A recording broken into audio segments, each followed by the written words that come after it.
they meant so much to me, and they were so fun to do. They just were such a joy to work on that, that I every time I think about these books, I smile.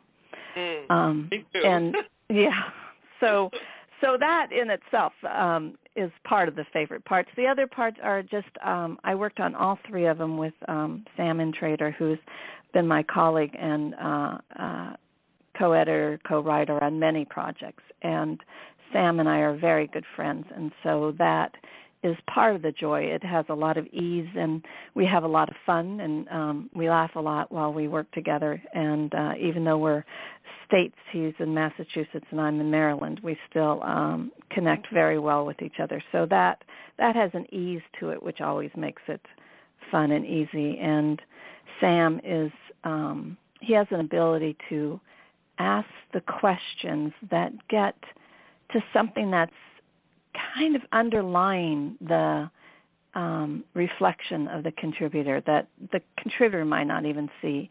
And he just has this way of just asking that one more question going, but what about this? That leads people to to open up and go so much farther, which is great. And Sam is a wonderful writer. So our partnership between those abilities of his and mine as an editor and the other things that I would find working with the contributors was just a wonderful partnership. So that was one of the pleasures of the book. The other thing is that the books are almost all done via email. We just send all these calls out and people send emails back. So yeah, it's kind of amazing what can happen these days, but the thing that's so great about it is that usually your inbox is full with, so many less than inspiring messages, so to speak, Yes. Things that are asking you to do things or respond to that are important or sometimes not, but just kind of fill the inbox. And with these three books, what happens is that I would open my inbox throughout the day, and there would be an email from somebody most of the time that I was a complete stranger to me, that I didn't even know who they were, and they would write a reflection that was so heartwarming and straight from their heart and their life, and vulnerable and sharing, and just really amazing windows into their life and work, and these fabulous poems. So those were the things that landed in my inbox each day. So just being able to open the inbox and see this and being in partnership right from the start with these people, the contributors, who were willing to share themselves at that level, was just, it was a remarkable experience. And we went through hundreds and hundreds for each book, and they were all like that. No one held back. They all came from really different perspectives and backgrounds, and just the stories were intriguing. The authors were just gems to work with, just really being willing to be in the full process, both the writing and the editing. No one was difficult. No one said no to editing. So it just, as you can tell, I was pretty thrilled with the whole process. Yeah, well, I can hear it in your voice, and I'm sitting here just grinning from ear to ear, listening to you talk about this. This is just the favorite area for me. Poetry, I think, can get such a bad rap sometimes because people think it's difficult to understand, or whatever. And many times those same people have had really, unfortunately, pretty rotten experiences early on in their learning and their training and their education. But what you're reporting is a very positive response to this offering to pick a poem and then to write about it, and to have leaders share what deep meaning these poems have for them. And you're saying that each one was a positive experience. So I just am appreciating that, and appreciating you for delving into this territory, Megan. Yeah, well, thanks. Yeah, I think one of the things that makes this poetry book different, and maybe makes the experience for these contributors so different, is that like many people, I had my high school English, and I was an English major, and when I had poetry in schools, it was always kind of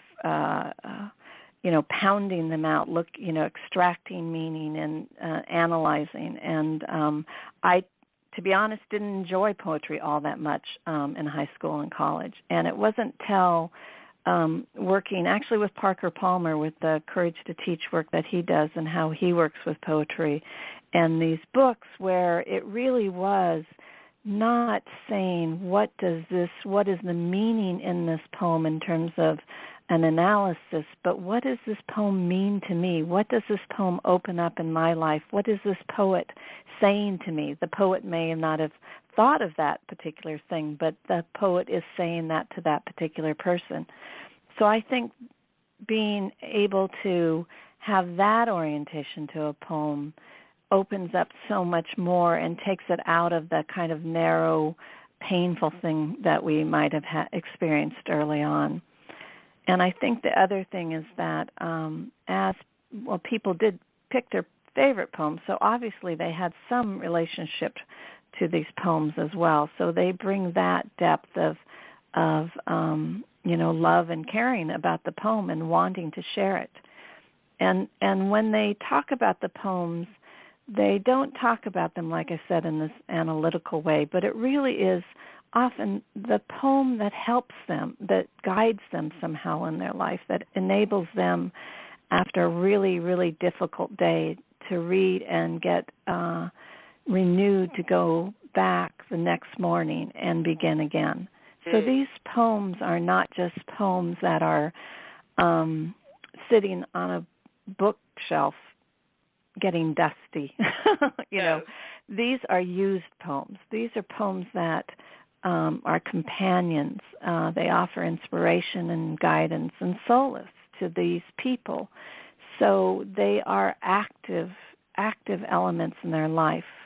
And I think that is a real difference in this poetry book compared to some. And I think it's also why in working with the contributors and their essays that they really enjoyed, so they told me, and so they seem to do in their interactions, the chance to take the time to reflect. We so seldom really get that time where we say, yes, we want you to go think about this, feel about this, tell us the story about this. So I think that for leaders in particular, that question that allows them to step back for a moment, to take a breath, to say, what is important to me? What's the North Star that I'm following, that I've never talked to anybody about perhaps, but that has been so key to me in my life, that I think that whole process is a bit of a gift to them. And so that working with them to unpack that gift or share that gift, that's a better word for it, is just such a sweet thing to be able to do.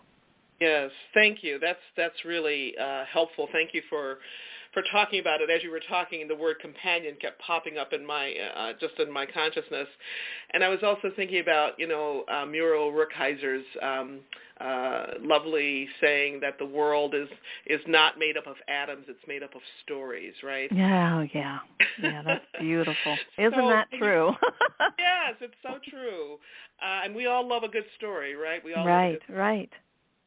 So can you talk to me about some of the themes that emerged, the stories that emerged, the themes that emerged, the connective tissue, if you will, amongst these various poems and contributors?